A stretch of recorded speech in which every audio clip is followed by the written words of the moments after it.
عزیز ماں اور بہنوں، اللہ تعالیٰ نے آپ کو وہ ملکہ دیا ہے جو اور کسی کو وہ ملکہ اللہ نے نہیں دیا۔ آپ جانتے ہیں کہ کوئی عورت نبی نہیں بنی، حیرت کی تاریخ ہے۔ آج تک کوئی عورت نبیہ بن کر پیدا نہیں ہوئی، مگر میں آپ کو خوشخبری دوں، نبیوں کی ماں تو بنے ہی ضرور۔ کتنا مقام ہے تمہارا، تمہاری گودوں میں انبیاء پلے۔ اللہ معاف فرمائے، اللہ پاک نے جو جوہر بچے کو پالنے کا عورتوں میں رکھا ہے، یعنی دودھ کا، وہ آپ میں اللہ نے دیا ہے صلاحیت کہ تمہارے گود سے، تمہارے سینے سے انبیاء دودھ پیے، تمہاری گودوں میں انبیاء پرورش پائے۔ یہ مقام ہے عورتوں کا۔ اور ہاں، ولیاں تو بنے، اولیاء تو بنے، اور عورتوں کا اتنا بڑا مقام ہے، سب سے پہلے اسلام لانے والی خاتون وہ حضرت خدیجہ الکبریٰ رضی اللہ تعالیٰ عنہ ہے۔ یہ بھی تو ایک عورت ہی ہے، عورت اتنا، ہاں، تو کتنا مقام ہوا۔ سب سے پہلے حلقہ اسلام میں داخل ہونے والوں کا شمار عورتوں کا پہلے نمبر آتا، مردوں کا بھی آیا نہیں، مردوں کا ابھی نمبر نہیں آیا۔ اللہ اپنے محبوب پر قرآن نازل کیا اور آپ پر نبوت کا تاج رکھا، تو سب سے پہلے قبول کرنے والے ایک عورت ہی ہیں جن کا نام نامی اسم گرامی حضرت خدیجہ الکبریٰ رضی اللہ تعالیٰ عنہ ہے۔ یہ ہے عورتوں کا مقام۔ اللہ کے نبی صلی اللہ علیہ وسلم عورتوں کے مقام کا بہت مقامات کے تذکرہ فرمائے، اور ان کا اجر و ثواب بھی بہت بڑا ہوا ہے۔ حدیثوں میں آتا ہے، اللہ کے نبی صلی اللہ علیہ وسلم سے کسی صحابیہ نے عرض کیا، اللہ کے نبی صلی اللہ علیہ وسلم، ہم عورتیں محروم رہ جاتے ہیں، عورتیں محروم رہ جاتے ہیں، یہ مرد حضرات تکبیر اولا کے ساتھ جماعت کے ساتھ نماز پڑھتے ہیں، جنازے میں شرکت کرتے ہیں، اور آپ کی نصیحتوں سے مستفیض ہوتے ہیں، ہم عورتیں اس سے محروم رہ جاتے ہیں۔ اللہ کے نبی صلی اللہ علیہ وسلم نے کیا خوب جواب عطا فرمایا۔ اللہ کے نبی صلی اللہ علیہ وسلم نے فرمایا، عورت گھر کے کونے میں رہ کر 2 رکعت نماز ادا کرتی ہے تو مرد کی وہ تکبیر اولا کے ساتھ پڑھی گئی نماز اور جنازے کی نماز اور جہاد کا ثواب بھی اللہ تعالیٰ اس عورت کے نام اعمال میں لکھ دیتا۔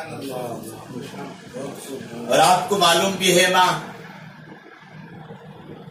نماز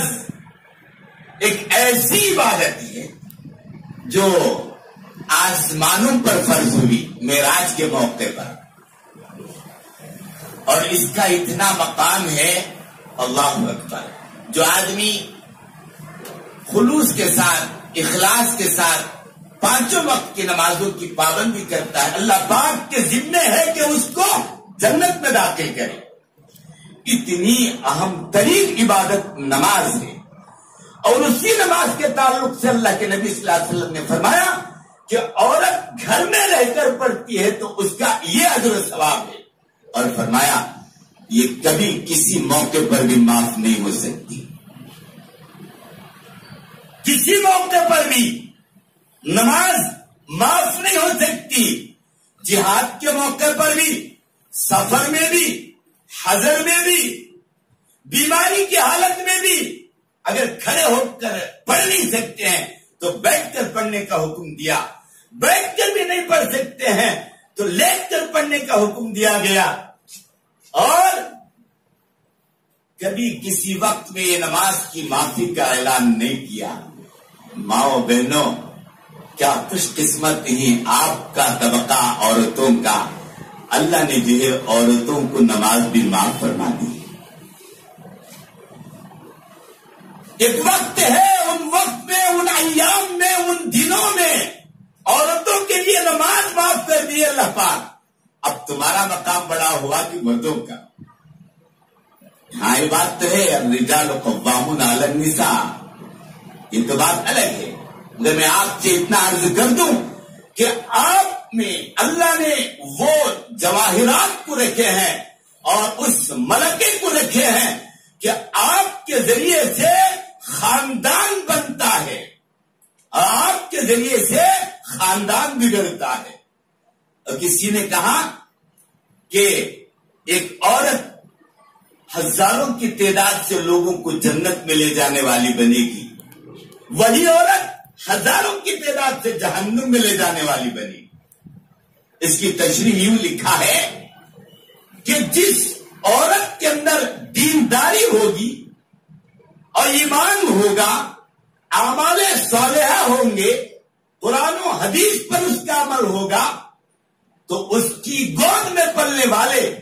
اور اس کی ماتحت میں رہنے والوں کو یہ جنت میں لے جائے۔ دنیا بنی عورت سے، بغیر عورت کی دنیا کا کوئی حساب ہی نہیں، عورت ہی کے ذریعے سے دنیا وجود میں آئی، اور اللہ تعالیٰ نے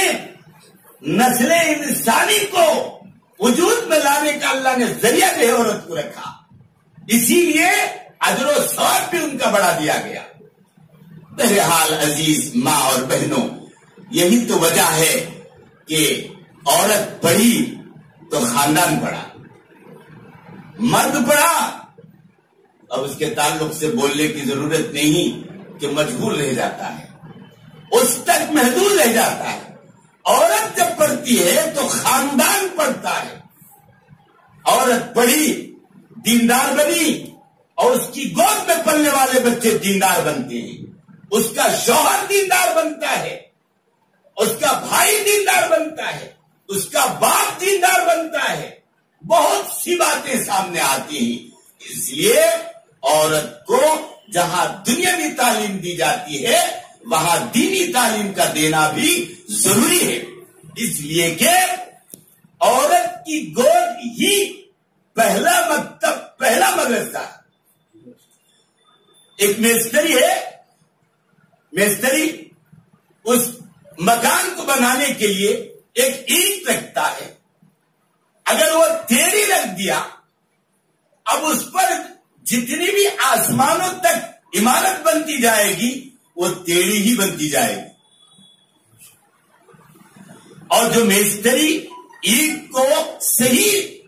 طریقے سے رکھتا ہے، اب اس پر عمارت بننے والی آسمانوں تک بھی اگر گئی تو درست رہتی ہے۔ یہ گویا ماں کا گود بچے کے بننے اور بگڑنے کی جگہ ہے۔ اسی لیے علماء کہتے ہیں کہ جس گھر کے اندر ایک لڑکا اور لڑکی ہو، ایک لڑکا اور لڑکی پیدا ہو، اور اس بیچارے کو پڑھانے کی صومتا نہ ہو، طاقت نہ ہو، قوت نہ ہو، حیثیت نہ ہو، تو کہتے ہیں کم سے کم لڑکی کو تو دیندار بنا، لڑکی کو پڑھا دے، کیونکہ لڑکی پڑھی، عورت پڑھی تو خاندان پڑھے گا، تو اتنا درجہ ہے۔ اس لیے عورتوں میں دینداری آنا ضروری ہے۔ جب ان کے اندر دینداری آئے گی اور دینی تعلیم آئے گی، قرآن و حدیث کا علم آئے گا، تو ان کی گود میں پلنے والے بچے دیندار بنیں گے، عالم دین بنیں گے، اور علماء بنیں گے، اولیاء بنیں گے،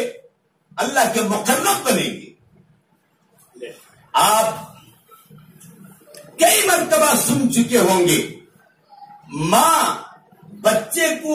سچائی اگر سکھاتی ہے، سچ باتوں پر ابھارتی ہے، تو بچہ ہمیشہ سچ بات بولتا ہے۔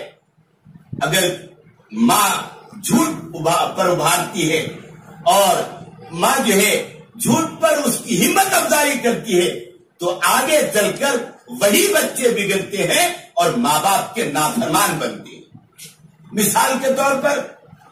اپنا بچہ پڑوس کے یہاں سے کوئی چیز اٹھا کے لا لیا ہے، چوری کر کے لا لیا، تو اب ماں کے پاس آ کر دیا پہلی مرتبہ، تو ماں اس کو اگر یہ کہے اچھا کیا لایا سو، ابھی ذرا لانا تھا، تو اس کی ہمت بن جاتی ہے اور پھر وہ کل اور بڑا کام کرے گا، اور پھر جو جوانی کے دہلیز پر قدم رکھے گا تمہاری کوئی بات، یعنی ماں باپ کی کوئی بات نہیں سنے گا، کیونکہ اب تو ماں نے اس کی ڈھارن باندھ دی۔ پہلے جب وہ غلطی کر کے آیا تو ماں نے ڈانٹا نہیں، اس کی ہمت افزائی کی، تو اب اسے ان کاموں میں جرأت اور ہمت پیدا ہوگی اور چور بن گیا، ڈاکو بن گیا، شرابی بن گیا، طرح طرح کے جو ہے وہ عمل کرنے لگتا ہے، اور ماں باپ کی نافرمانی۔ تب جو ہے کفے دست ملتے ہیں، افسوس کرتے ہیں، ہائے کاش بچہ بگڑ گیا، کیا کریں بچہ بگڑ گیا۔ پہلے ماں کی گود بگاڑی، یہ سمجھے نہیں، اور بچے کو نشان بنا دیے، کہا کہ بچہ بگڑ گیا۔ اسی لیے کہتا ہوں میں، پہلے بچہ ماں کی گود میں رہتا ہے، ماں کو اگر دینی تعلیم ہو، اسلامی تعلیم ہو، تو اس کی گود میں پلنے والا بچہ دیندار بنے گا، اس لیے کہ جہاں ماں کا دودھ یہ بچہ پیتا ہے، ظاہر میں دودھ کے قطرات پیتے نظر آتا ہے، حقیقت میں ماں اگر دیندار ہے، ایمان کے قطرات اس کے پیٹ کے اندر جاتے ہیں اور وہ جو ہے اللہ والا بنتا ہے۔ اگر ماں بے دین ہے اور دودھ پلا رہی ہے تو بے دینی کے اثرات اس کے اندر آتے ہیں۔ میرے ماں اور بہنوں، اتنی ساری باتوں کے بعد میں آپ کو سمجھنے کے لیے ایک دو واقعات پیش کرتا ہوں، سماعت فرمائیں اور دل کی گہرائیوں میں بٹھا لے۔ ایسا نہیں کہ ان باتوں کو سنے پھلو جھٹک کر اٹھ کر چلے گئے، نہیں، سینے میں بٹھا لو، پلکوں پہ جما لو ان واقعات کو۔ کیسے کیسے پہلے کی عورتیں اپنے بچوں کی تربیت کر کے ان کو اولیاء کبار میں شامل کیا۔ سب سے پہلے میں آپ کو یہ بتا دوں، شیخ عبد القادر جیلانی رحمہ اللہ، جن کو آج بھی ہم بڑے پیر کے نام سے یاد کرتے ہیں، 11ویں والوں کے نام سے یاد کرتے ہیں، حضرت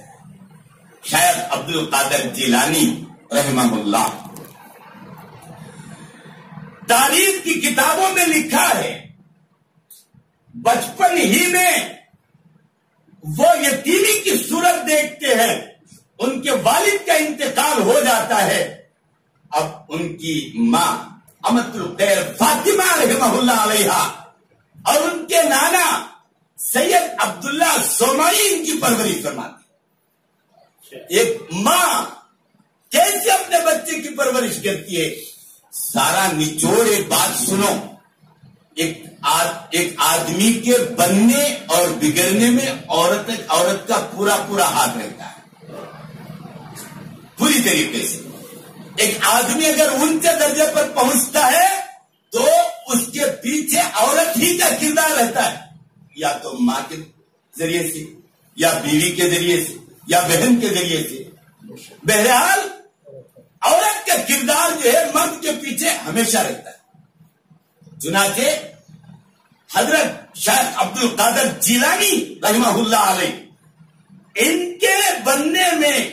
ایک عورت ہی کا کردار ہے، ماں کی صورت میں۔ ماں کی صورت میں ان کی ماں امت الخیر فاطمہ علیہ الرحمہ بچہ یتیم ہو جاتے ہیں، 2 بچے تھے۔ شہر ہی میں حضرت عبد القادر جیلانی رحمہ اللہ علیہ تعلیم حاصل کرتے ہیں، پڑھتے ہیں، آگے کی تعلیم کا ارادہ کرتے ہیں۔ وہ ہونہار ماں حضرت شیخ عبد القادر جیلانی رحمت اللہ علیہ کی ماں بچے کی ہمت باندھ دیتے ہیں اور کہتے ہیں کہ بیٹا شوق کے ساتھ جاؤ، یہ لو تمہارے ابو وراثت میں 80 اشرفیاں چھوڑ گئے ہیں، تم 2 بھائی ہو، 40 اشرفی میں تمہارے لیے دے دیتی ہوں، 40 تمہارے بھائی کے لیے دے دیتی ہوں۔ ماں بہنوں، کیا انصاف تھا، اسی لیے قرآن نے کہا اے دلو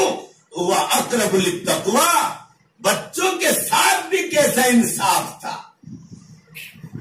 باپ کی وراثت کے اشرفیوں کو 2 حصوں میں تقسیم کیا، ایک بچے کو، ایک حضرت پیران پیر عبد القادر جیلانی رحمت اللہ علیہ کو دیا،